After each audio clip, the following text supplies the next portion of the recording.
إليكم مشاهدينا الكرام موعد وتوقيت مباراة بولوزية الجزائر ضد سان داونز الجنوب الإفريقي في إطار مباراة ودية إعدادية استعدادا للموسم المقبل. المقابلة ستلعب اليوم الاثنين بداية من الساعة 11 بالتوقيت العالمي منتصف النهار بتوقيت الجزائر، المغرب تونس، 1 بتوقيت ليبيا السودان، والثانية بتوقيت مكة المكرمة مصر والعراق، والثالثة بتوقيت الإمارات.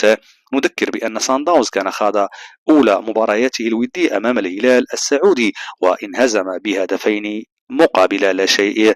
إذا وصلت إلى هنا اعمل إعجاب للفيديو والاشتراك في القناة لتتوصل بكل جديد حول كرة القدم العالمية.